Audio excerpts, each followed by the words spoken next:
Hello and welcome to the Soul Garden. I'm Georgina Langdale, the founder of Arceus, and I'm delighted to have you here with me, where we explore the inner and the outer workings of living in a connected world.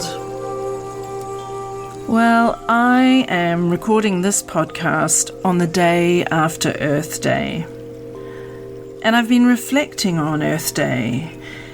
You know, it's been really heartening seeing news footage of people around the world getting out on the streets and asking for change. Seeing people wanting to be the change we need in this world if we're going to face any sort of sustainable future.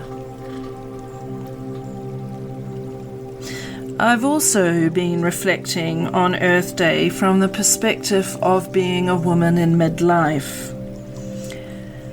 I'm in my 50s, so I'm a child of the 60s, and I'm so grateful for what the earth has given me.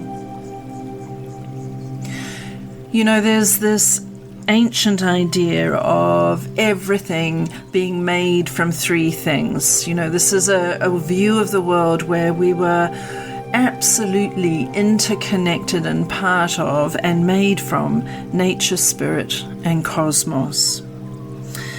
So there's these three things. One of these things that we're made of is called prima materia, and it's the stuff that makes us, you know, the body of us, the physical being of us. It's the thing that makes a rock, a tree, an elephant, a person. So bodies are made from this prima materia.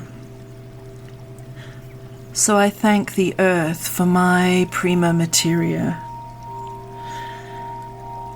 It's like, you know, every vegetable I eat, it becomes me. I am made from clay, and I am made from stardust. The second material is this idea of spirit, animus, world spirit, our own interior spirit. The spirit that moves through all things, you know, it's this driving energy that comes from cosmos into earth and into all of us. So we can connect with the spirit of tree, with the spirit of rock, of landscape. And then there's this idea of soul, anima, world soul. We have soul. We nurture our soul. We see soul in the eyes of our beloved and our beloved animals. We feel soul emanating from place and sacred spaces. We see soul in the newborn child. And so I'm really grateful for the earth being a vessel that contains these ways of being, prima materia, spirit and soul. I'm grateful to the earth for giving me this body, giving me the food I eat. I'm grateful to the earth for helping provide shelter, textiles, medicine and spirituality and wonder. You know, the earth gives us the stories and traditions and legends and rituals of our cultures and our places and our spiritual and faith journeys. The earth gives us our own sense of belonging. It gives us history, seasons, ceremonies, celebrations, and ritual, and I thank it for all of that. And I grieve. I grieve on Earth Day for all that has been lost in my lifetime. the abundance of different species from oceans to tropical forests. So I'm talking about fish and birds and reptiles and amphibians. Their abundance, their populations have declined by 2/3 in the course of my own lifetime. So now there is only 1/3 of the abundance of living creatures on this planet as there was when I was born.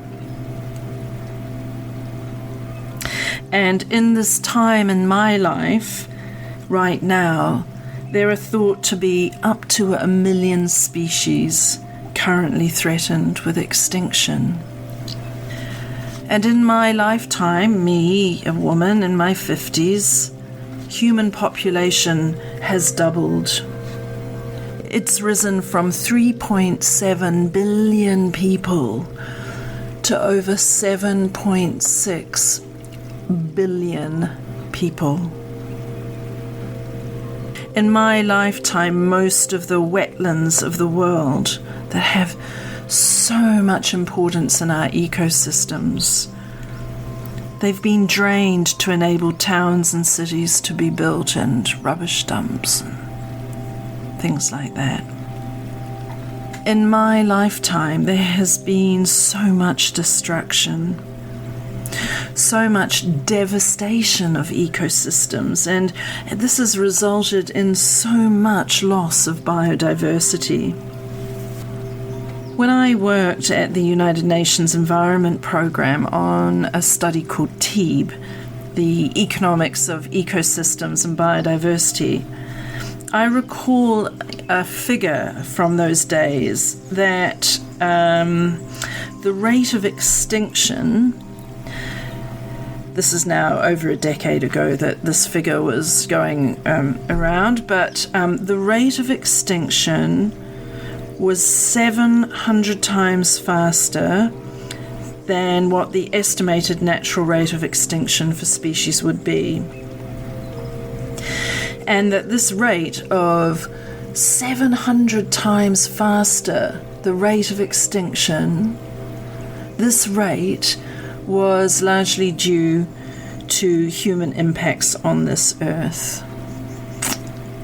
It's pretty sobering. So the other part about this now is we've had Earth Day, and here in New Zealand, ANZAC Day happens in a couple of days' time. So ANZAC Day is a memorial day for New Zealand and Australian forces who lost their lives in wars, world wars, various wars, so many wars. And as part of ANZAC, there are services, and we look at this idea of remembering the fallen soldiers. And we talk about those who gave their lives for others. And I'm sitting here between Earth Day and ANZAC Day, and I'm thinking about all of those species that have lost their lives, have lost their entire existence on this planet. I'm thinking of all the habitats that have been destroyed, the ecosystems ruined. I'm thinking about all this loss, all that has fallen for supposed human gain, and it makes me very sad. When I see the earth, I see a mother. When I see the earth, I see ourselves reflected. The earth is ailing, and we are ailing, and it seems like the more that we're ailing, the sicker earth gets too. Everything is interconnected, so what are we going to do to get everything back in balance? Kicking the can down the road's not going to help us get back to a state of health and balance. And I think that in spite of everything, we all want balance. We want harmony.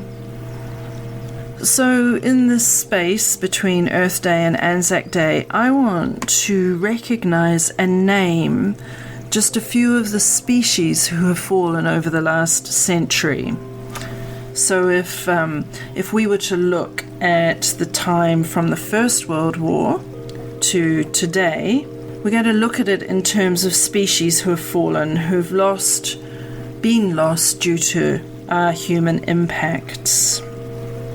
And there's this way of kind of prayer, or it's called Lectio divina, where you read a passage and you say it slowly so the people present can focus on it, and it helps take you into a meditative, reflective and spiritual place. I'm going to work with something I found on a Greenpeace website, and it's from a couple of years ago, and it's a list of 18 animals, just 18, but 18 that have become extinct over the course of the last century. And so between World War I and today, all those ANZAC services, all these creatures lost.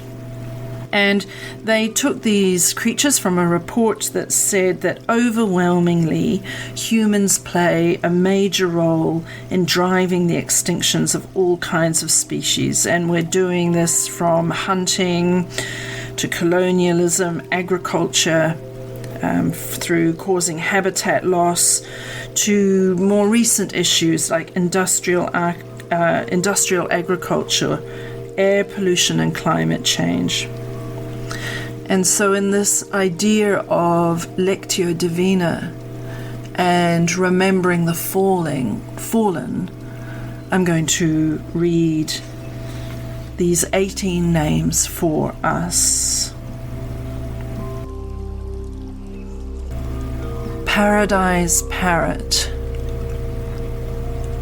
extinct 1920s. Sicilian wolf, extinct 1920s. Tasmanian tiger, extinct 1930s. Xerxes blue butterfly, extinct 1940s. Japanese sea lion, extinct 1950s. Crescent nail-tail wallaby, extinct 1950s. Booble hartebeest, extinct 1950s. St. Helena darter, extinct 1960s. Kakawahi, extinct 1960s. Guam flying fox, extinct 1960s. Caspian tiger, extinct 1970s. Siamese flat barbelled catfish, extinct 1970s. Yunnan lake newt, extinct 1970s. Golden toad, extinct 1980s.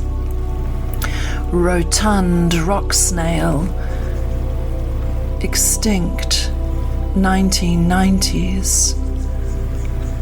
Pyrenean ibex, extinct 2000s. Pinta giant tortoise, extinct 2010s. West African black rhinoceros, extinct 2010s. All of these creatures and the ones not named here but have fallen because of human impact, may you all rest in peace. But let us who remain, let us be the change that we wish for in this world. What is the change that you are going to make? Let's be the wise ones that can create a better world, bring back balance, bring us back from the brink. Let us be the change we wish for. So, for Earth Day and for ANZAC Day, this is me, Georgina Langdale. Thank you so much for listening, and go well. Goodbye.